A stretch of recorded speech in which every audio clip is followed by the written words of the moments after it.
Ladies and gentlemen, we meet again.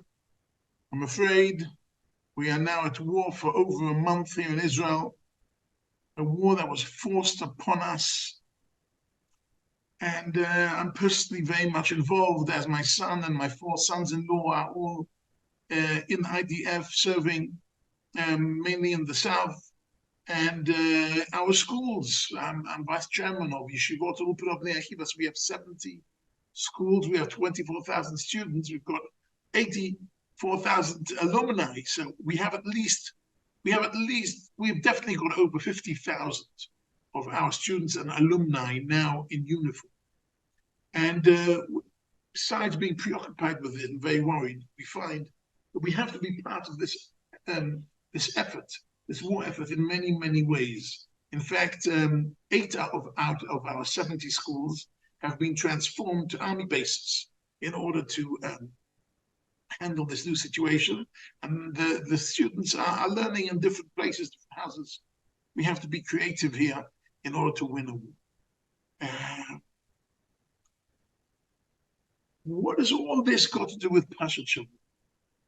We're living in a mad world, and a mad world includes the fact that we have thousands and thousands of Israelis who live abroad already for 10, 20, and 30 years. All of a sudden, coming back to Israel, they want to put on uniform. And we have thousands and thousands of Haredim who want to put on uniform and join the IDF. What is going on here? What is really happening here? And what has it got to do with Pashas Chayei Sarah? So I want to share with you the following idea. I'd like to present 2 questions about a certain chapter, which is maybe the central chapter of Pashas Chayei Sarah. The central chapter is chapter 24, which is one of the longest chapters in the Torah, has 67 psukim. That is the story of Eliezer looking for a wife for Yitzchak. He's being sent by Avraham Avinu to Haran, to the place of where Terach is buried, to the previous location of Avraham before he came to the land of Israel. He's sent back there to find a wife, and miraculously, how he finds the wife and brings him to Yitzchak and ends off with a beautiful love story. But what is this? What is this really all about? And I want to ask 2 questions. First of all, Eliezer, who is the central person in this whole chapter, took upon himself an impossible mission. Cross the desert, cross the Euphrates, go back to Haran. Take your camel and another 10 camels of mine, says Avraham, and find the right type of girl.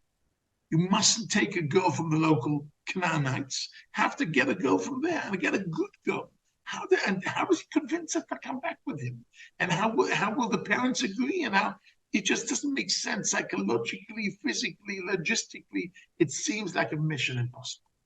The second question is, Eliezer is definitely the hero of this chapter. His name is not mentioned even once. What is that? What's going on here?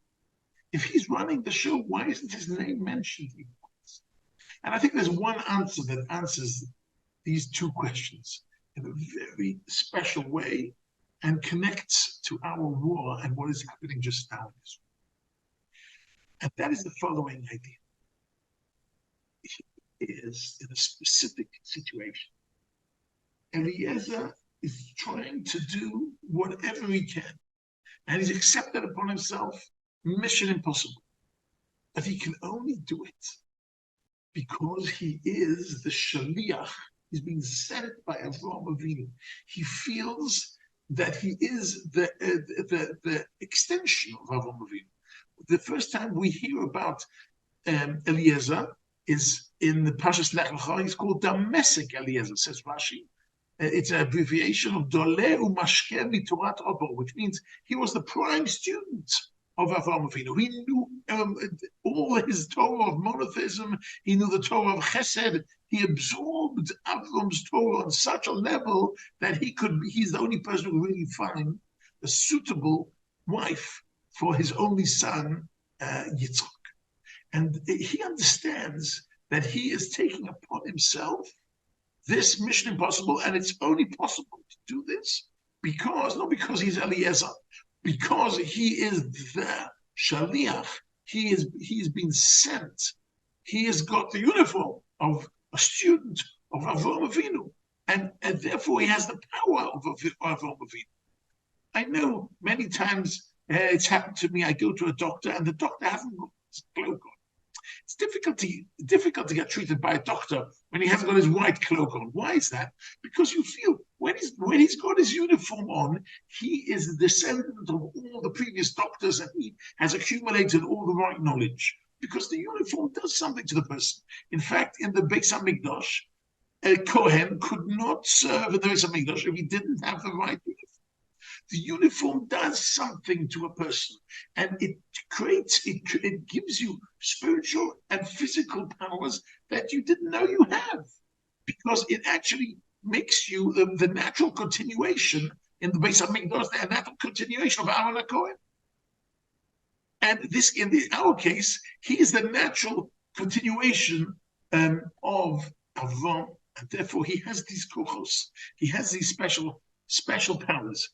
But because he only comes in the name of Avraham Avinu, therefore his name is never mentioned. In fact, when he actually sits down with Betuel and Lavan to negotiate taking Rivka with him, and they ask him who he is, and he says, he introduces himself, Vayomar Eved Avraham Anochi. That's my business guy. I'm nothing. I am just a shaliach. I'm on shlichut. I've been sent by Avraham Avinu. That's what's interesting about who I am. You have to, in order to be a shliach, you have to give up on your own personality, and you have to be a sinor. You have to be a pipe. You have to pass on the message of your sender in such a way that the Kliyaka says in Pasha Shlach Lecha, why is it that the Meraglim, the spies that Moshe Rabbeinu sent failed, and later on the spies that Yeshua sent succeeded? And the answer he brings is very beautiful. In the line of what we've been saying until now, that the Meraglim, the spies that Moshe Rabbeinu sent, they were all very important people. And for Elish Mosam, and here are their names, one by one. They were full of themselves. And when you're full of yourself, you can't be a shliach. They should have been a shliach of Moshe. They should have gone quietly.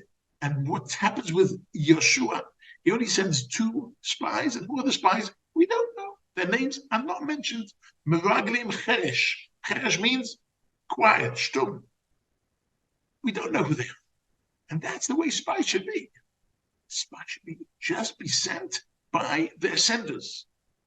Put on their uniform and be completely loyal to their sender. And that is what it's got to do with this war that we're having just now. So many people want to put on an IDF uniform. So many Haredim want to put on an IDF uniform. So many people, Israelis who've long left Israel, coming back to Israel, they want to put on a uniform. Everybody wants to be part of this uniform because they want to do something, which is they want to become part of the shlichut, of the sending.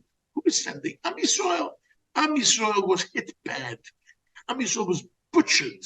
Over 1,400 killed. Over 240 were taken hostage, and we had no lists, and we were not quite sure because we still have many bodies left.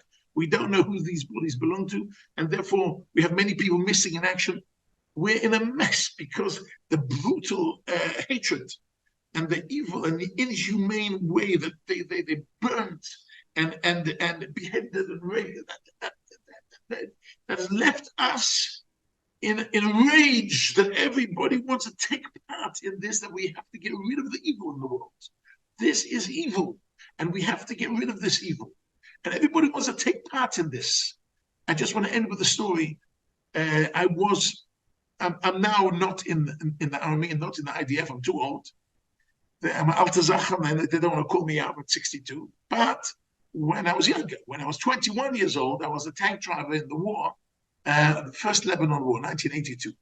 And very much involved in Lebanon. I was 8 months in Lebanon, and I was in the front line, and many stories, but I want to point out one thing. I have a cousin called Shlomo Uman, who fell in that war. And Shlomo Uman was buried in Har Herzl in Yerushalayim. And I was at war, so I couldn't be at the funeral. But my father and my older brother were at the funeral, and they told me the following story, that immediately after the funeral, they went to the house of the parents of Shlomo Uman, famous parents, by the way. Father is Professor Robert Uman, who got a Nobel Prize for the games theory in mathematics. However, they go to the house to be the first people who are visiting them Shiva. And one of the first people who was visiting them Shiva is Rav Yisrael Gustman. Rav Yisrael Gustman was a Holocaust survivor and was a big Talmid Chacham. And he started afresh in Yerushalayim after the Holocaust. He came to Israel, and the corner of Ramban and Even Ezra opened up a yeshiva called Netzach Yisrael.